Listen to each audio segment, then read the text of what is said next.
3, 2, 1. South Africa sanibonani uNkululeko lo wakangobese uchairperson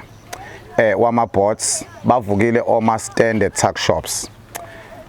I-tuck shop ke le esegcekeni lasekhaya endaweni yaseMgababa ethiwa iArea 24 esigodini saseMagcino phansi kwenkosi yasemathulini. Bakwethu ke singoma stande sithathe lesinqumo sokuthi ama tuck shop ethu lawa okungama tuck shop arentelwa abantu bokufika ama foreigners. Sithathile ke isinqumo sokuthi namhlanje siyawavala wonke endaweni yaseMnini. Uma kukuthi ke ukhona owavulile ngoba alokho esikwenzayo asikwenzi ngokulwa, sibawonishile sekuyila kaningi kusukela ngoSeptember, siyabafakela incwadi, siyakhuluma nabo, sicela ukuhlala phansi nabo, sikhulume kuboniswana ukuthi lento esibonayo yenzeka eningizimu Afrika ezweni lethu kungenziwa kanjani ukuthi kube khona ubulungiswa. Abazange ke Nkosi yami ke bafune ukusithatha serious noma bayilalele, bayadelela khona bese emagcekeni ethu, bedelela bese emagcekeni ethu ke futhi bayayithola futhi isupport nakuwona umphakathi sisuke sihlala kuwona, ekuwona umphakathi ke osikhathaza kakhulu ke ukuthi ke uma umphakathi uthenga la econtainer ebese ke ngelinye ilanga kufe umuntu ethengela icontainer, ngalelo langa lo muntu lowo uyobe eselwa kobe sekubhlungu futhi sonke sobe sesikhala, uyobe usuyivuka umphakathi, kuyobe sekugcwala intatheli, kugcwale bonke abantu ngoba sibukeka ngathi thina la eSouth Africa singabantu abathanda ukuphakama ngoba sekuze konakala. Konakeleke manje bafowethu iSouth Africa yonke. Uma bengekho abantu abazosukuma bamele indaba esibhekene nayo yokuthi ake kudayiswe izinto ezihloliwe, izinto ezisezingeni. Siwavalile ka ama-tuck shop ke namhlanje hayi ngoba silwa, sivala ama-tuck shop namhlanje ngoba sifuna ukuthi kubona hayi ake nize phansi sihlaleni phansi ke sibuze basitshela ukuthi yini le enidayisayo noma ni order phi kanti nina kwenziwa yini izinto zenu zi-expire, bathenga abantu kunina baqede bafa. Izona zinto ke lezi esifuna ukuthi sihlale phansi nabo sizikhulume nabo bese kuyiwa phambili. Njengoba nibona ke la icontainer sivala manje, uJohn la ubekavulile ngenkani, kodwa ke sesifikile ke samcela sathi akavale, wathi aka understand ke ukuthi kungane evaliswa ngoba abanye ubona bevulile, asazi ke ukuthi obani ababona bevulile, kodwa sisazofika ke kubanye ke nabanye siyobheka ukuthi ngabe ngempela bona bavulile yini njengoba uJohn esho ethi bavulile. Isimo ke lesesibhekene naso ke emphakathi, isimo ke lesesibhekene naso ningizimu, sibhekene nalesimo sokuthi ke siyafa bakwethu, izinto esizithenga kulama container hayi bakwethu siyafa bakwethu, siyabhubha siyaphela siningizimu. So ke sisukumile ngokukhulu futhi ukuba nokuthula nokukhathazeka ngomphakathi wethu esihlala kuwona, ukuthi siyacela ke emphakathi ukuthi akubanjiswane, kusetshenzwe ngendlela enhle, kungaze kufike lapho kuzoba khona ozonophobia. Sike sabona nje ama-video amaningi angamahle esithi masibuka sibuke sibone ukuthi cha lento ingaba inkinga. Namhlanje ke la eMgababa futhi sivakashela uPresident uRamaphosa, uzobe khona lapha egroundini esikoleni uMgababa Primary School edume ngokuthi sephawa. Sibonile futhi ukuthi kuhle kubaba wethu ekhona ukuthi ke silenze lolu suku liqondane namanje. Siyathemba ukuthi lo myalezo uzofika kuyena mhlawumbe uzofika engakafiki la eMgababa ngoba sithemba ukuthi sizothumelela ufike kuzona zonke indawo. Nawe ke la uthola khona lo myalezo enza isiqinisekiso sokuthi ke uyawuhambisa uyafika khona naye ubaba wethu esimthandayo esamvotelayo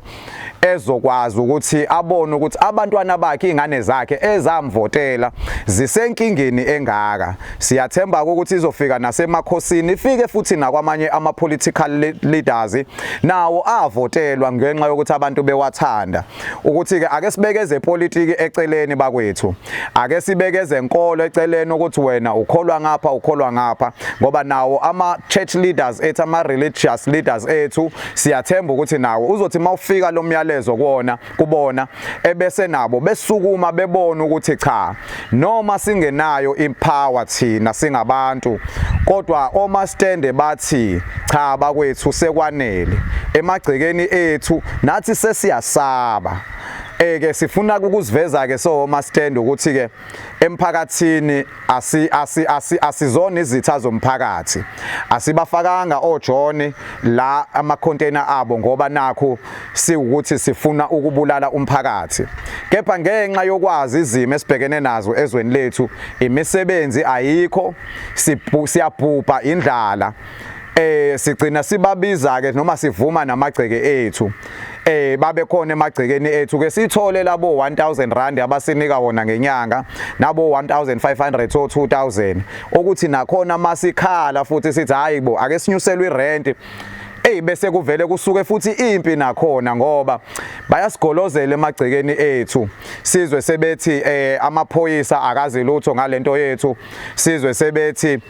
inkosi ngisho yendawo ayazi lutho ngalento yethu, sobona ngeke nje baze bazwe ngathi bese kusixaka ukuthi ngoba John ufika awuzange ufike waya enkosini weza kuthina, ufika awuzange ufike waya emaphoyiseni uSAPS wawungekho weza kuthina, isivumelwano siphakathi kwethu nawe. So ke enkosini shuthi ungaya ke inkosi kunikeza indawo udayise bese iyawutshela umphakathi ukuthi cha uJohn la ubekwe yimina kodwa la egcekeni usukubekwe mina egcekeni lami. So ke egcekeni lami John kukhala esami isicathulo, egcekeni lami John owami umthetho, egcekeni lami John fanele sizwane mina nawe, ibhizinisi olenzayo ulenza egcekeni lami. Ingakho ke esibiza bonke oma stand abanama tuck shop abanama spaza noma ngabe mhlambe ke uhlobo lunye lwebhizinisi noma ngabe sekuyini yalabantu bangaphandle, uma wazi ukuthi unomuntu wangaphandle owenza ibhizinisi eceleni la egcekeni lakho, thintana nathi, xhumana nathi. Njengamanje ke sizohamba ke singenela sibheka wonke ke ama container akhona endaweni yakhona lapha emagcino. Siyasatshiswa ke bakwethu ukuthi wasizobulawa ikakhulukazi ke thina nobaba uMadlokovu okuyindoda lena bakwethu eyaqala lo mshikashika sasesijoyina futhi nathi ukuthi hayi angeke uzulwe wedwa baba, safika ke bakwethu siyayilwa lento. Bakhona koma stand bakwethu abamelene nalento sekuvela ukuthi esikwenzayo kukhona okufakwa emaphaketheni abo. Thina ke bakwethu asinayo imali, esinakho uthando lomphakathi wethu nezimpilo zethu, ngoba uma kungaphuma umphefumulo sengifakwe imali ngenxa yokuqala umsebenzi ongaka noma ikhampeni engaka esiyesiqalileyo yokuthi phambili ngokuphepha komphakathi phambili. Baba Madlokovu ake ubeke insizwa yakithi sisazoya nangale container yakho siyobheka ukuthi bavalile yini, usizwe ukuthi khamba kanjani. Sanibonani phakathi, sanibonani South Africa iyonke, njengoba seshilo ke uJefferson ubaba uMadlokovu lo 38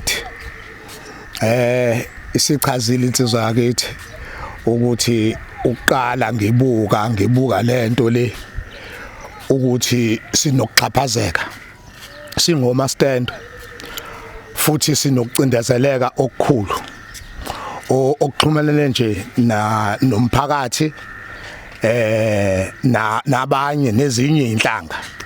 Manje ingakho ke size sahamba safinyelela la ekutheni senze lokhu okufanele ukuthi sikwenze sililwele thina ngoba uma singathi siya kwabanye abantu ngeke basilwele manje kufanele ukuthi ke namhlanje siyacela kubona bonke abazobona lokhu ukuthi cha asilwi nabantu asilwi namuntu futhi ukuthi nje kuphela sifuna ukulungiswa kubafowethu laba esibabeke emagcekeni ethu ukuze yonke into nokuphila komphakathi kuphephe njengoba isho nje inhlangano yethu ibeka phambili lokhu ukuthi ukuphepha komphakathi akube phambili anginawo ke amaningi ngoba ukhona umfowethu uNkululeko okuyena okhuluma konke kodwa nje ngibonga ukuthi lolu suku lube impumelelo namhlanje ngoba esifisweni sami nasenhlizweni yami bengiloke ngikubuka lokhu ukuthi siqilazekile singoma stande futhi asibonakali laba abantu esibabeka emagcekeni ethu abasazi nanokuthi siyini uma sikhuluma nabo benza noma yini abayithandayo abasizwa njengoba esechazile ukuthi ngisho nemali yerent abafuni ukuyikhuphula kodwa benza imali engaphezulu kokwenza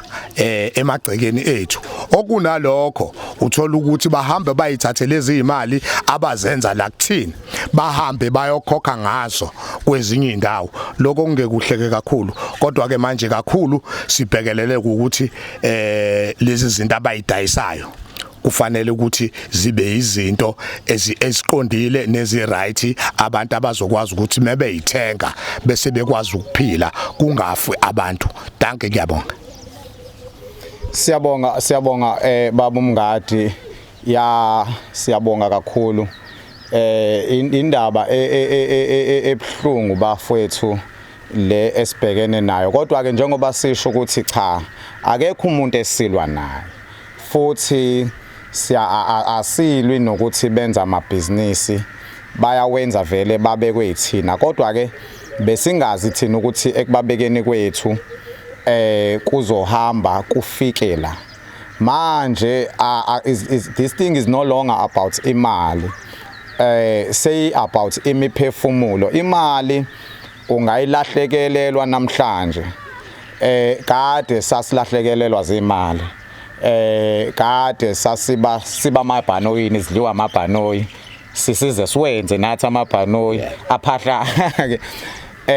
imali into engeke nje size sithini kangako ngayo kuyaxatshana ngemali ubanjwe inkunzi ubulahlekelwe imoto sesantshontshelwe imoto angaze engaphi kodwa impilo iphuye iqhubeke manje inkinga mase umuntu edle into ewupoison kwaphela ngempilo lo muntu akasenalo ithuba so ke asibona abantu bakwethu abafuna lento abayenzela imali siyenzela ukuphepha nabo bayazi ke sibatshelile silokho esibacela sithi ke ake sihlaleni phansi ke sizwe ukuthi inkinga ke ikephi bayakwazi ke lokho sibatshelile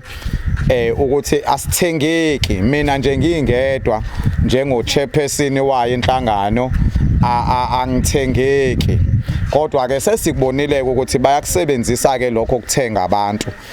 ukuze basihlakaze futhi njengoba sishilo ukuthi nawo umphakathi sicela ningasidayisi uMphakathi sithi masilwela ukuphepha kwenu ebese nina nibuza ukuthi nizobathenga pho sawoti nizokwenza njani cha bazodayisa bakwethu thina esikufunayo ukuthi mabadayise izinto eziphephile futhi balandele imithetho yaseNingizimu Afrika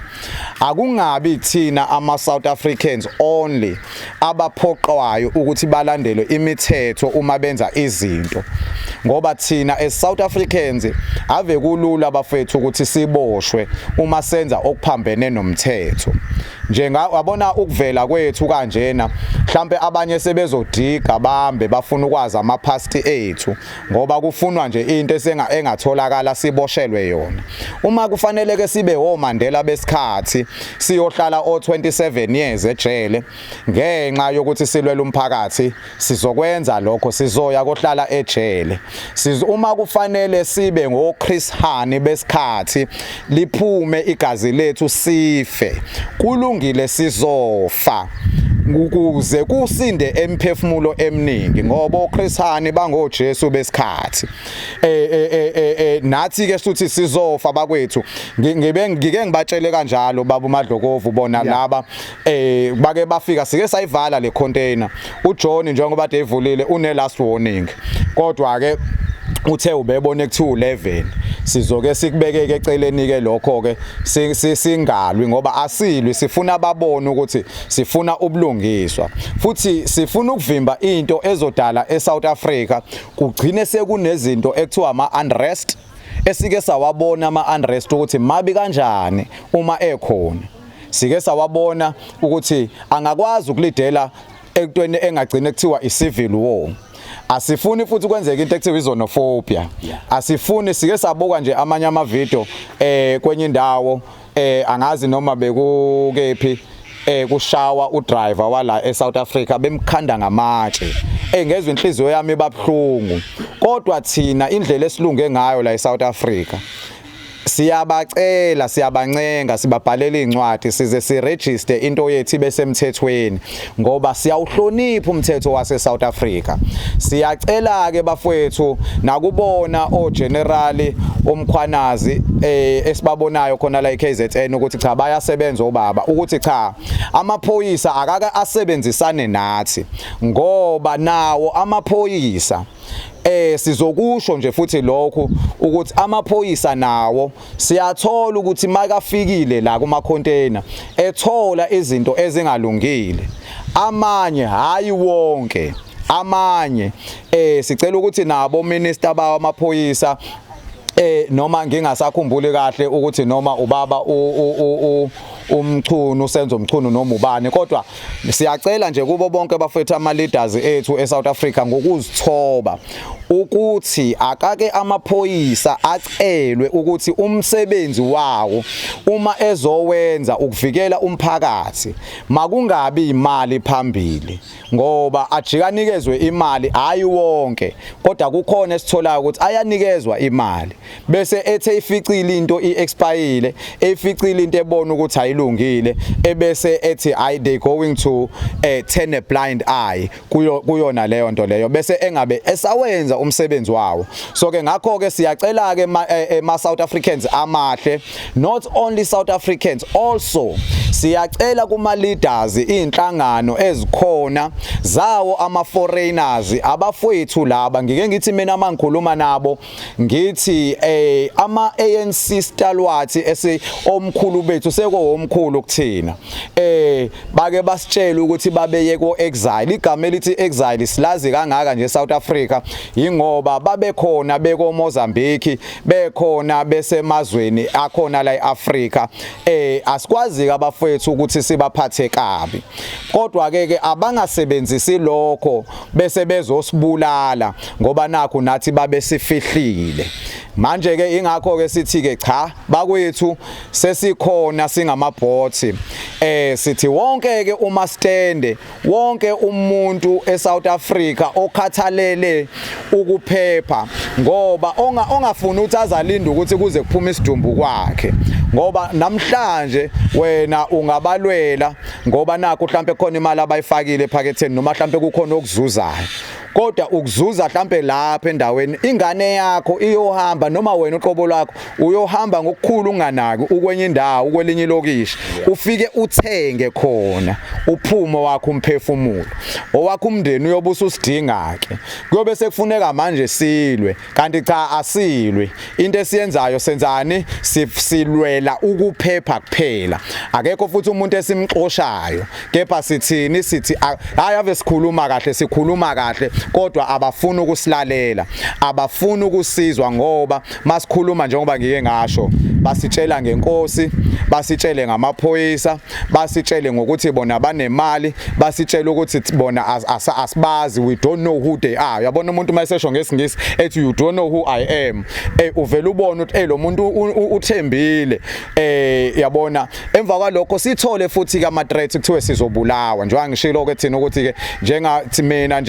njengobaba uMngadi nje abantu abaphambili kulento nezimpilo zethu azisaphephile kodwa ke zingaphephile zinjalo singenama bodyguard sifuna kwazeke ukuthi ke uma sifa kobe sibulawela ukulwela wena Ningizimu Afrika. Siyacela ke all the stakeholders, relevant stakeholders ukuthi ke ake nisukumeni nabezempilo ngoba abezempilo babaleke kakhulu futhi kulento. Bonke nabanye esingabazi nikhumbule thina asazi lutho, esikwaziyo kunye ukuphepha komphakathi phambili.